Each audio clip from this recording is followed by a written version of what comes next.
Greetings, citizens! Justiguy has arrived, and this is that which binds us, and Idris is about to tell us why he is such a jerk. Well... Oh. Okay, we get to pick this. I didn't see that coming.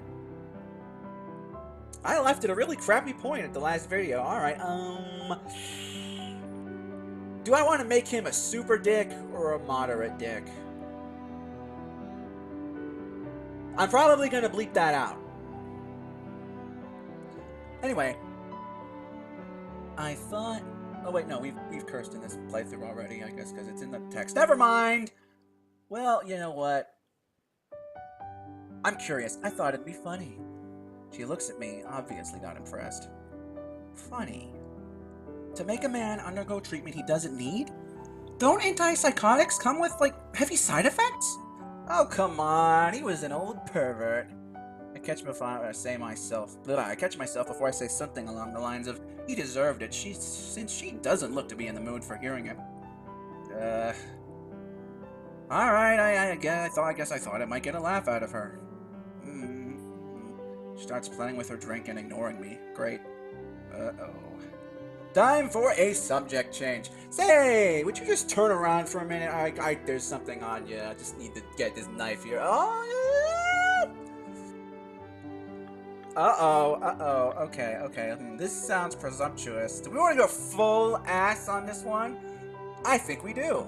Where do you want to go afterwards? Any ideas? I don't know. Dots? Hey, the conversation isn't going to end that quickly. Well, here this place has a beautiful scenic view on the upper floor. Sounds nice.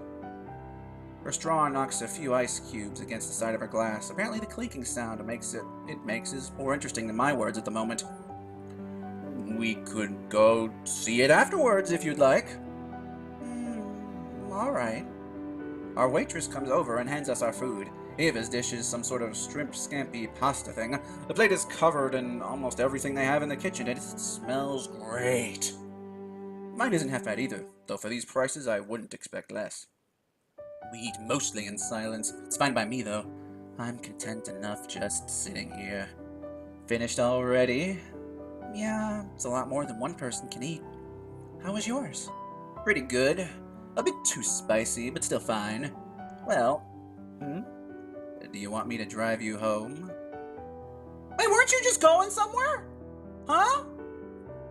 Drive. I've really got to stop saying that. Anyway.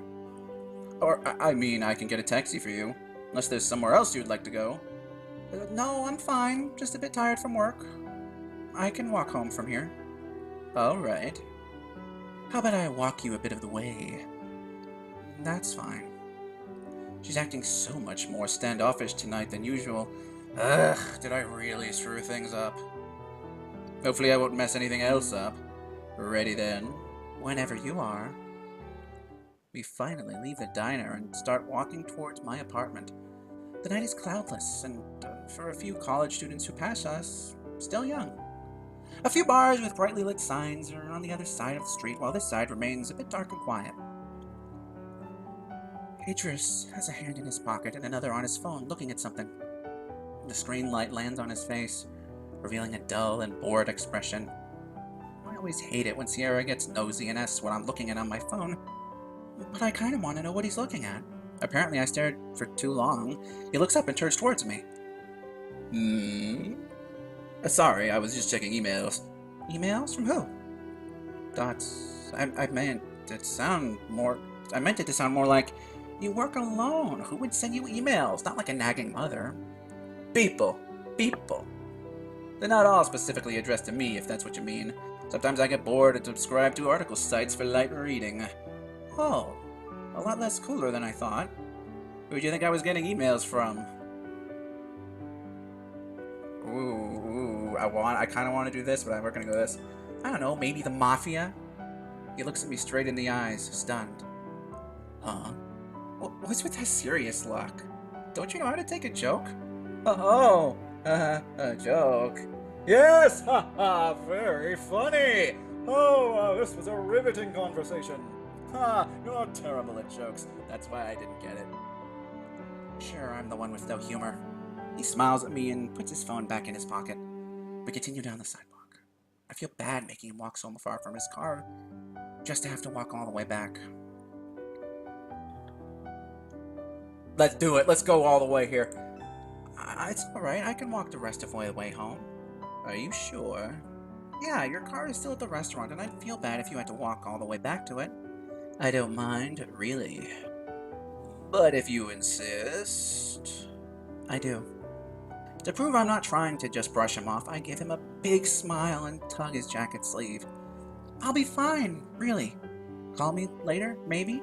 I hope that's not crazy. You know a phone works 2 ways, right? That means your phone should be perfectly able to call me then, so no excuses.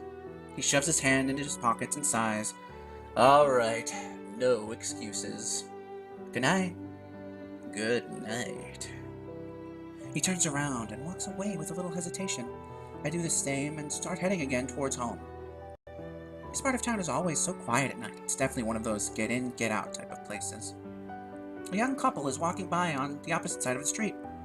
Aside from that, most places look pretty empty. They're pretty empty looking, in fact. Maybe I shouldn't have told him to go home. It does feel nice walking by his side. Maybe some other time. As I'm walking, I start to notice something.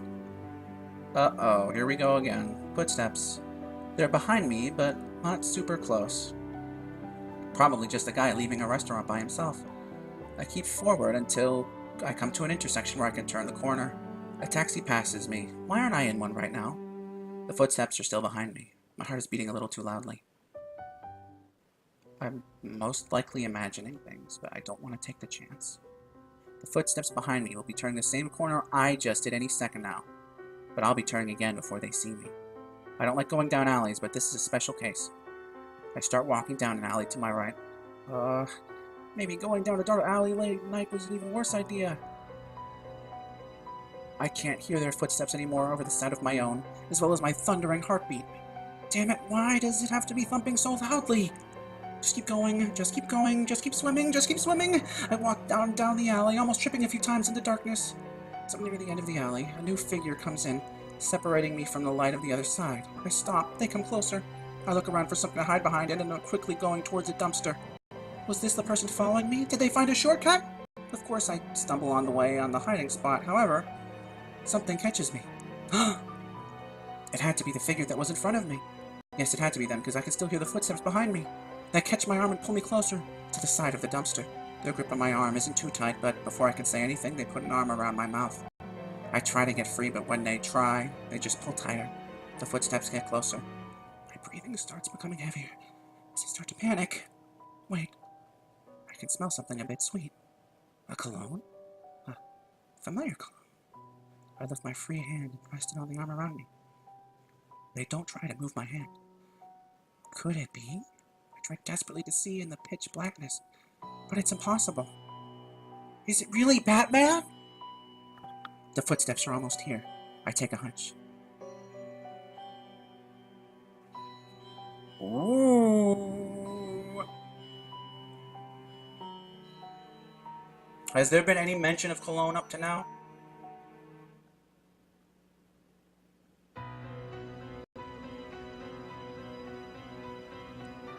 Ooh. Ooh. I don't know what to do.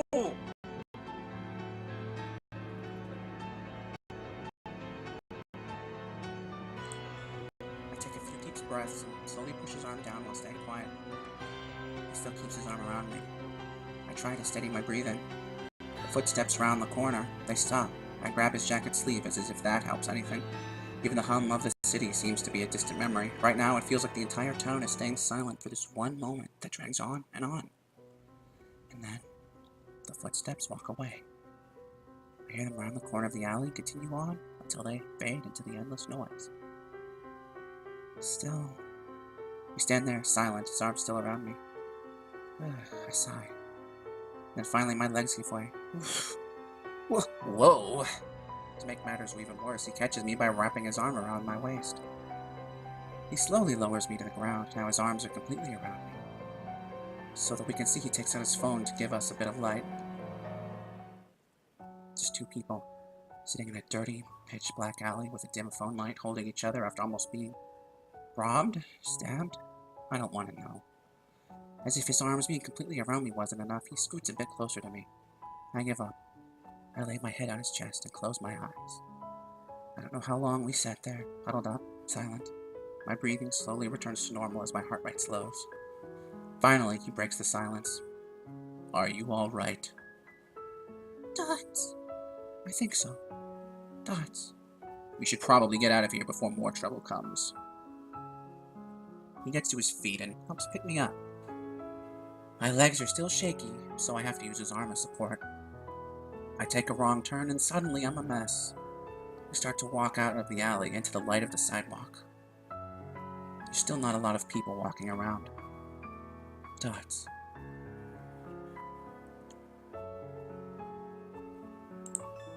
Were you following me home?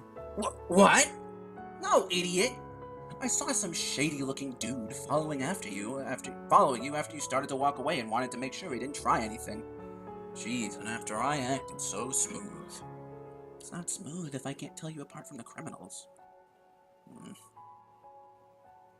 We keep walking down the sidewalk, sticking to brighter lit areas. At this point, I don't know where we're headed, and I don't think he does either. At this point, I don't care where we're headed, and I don't think he does either.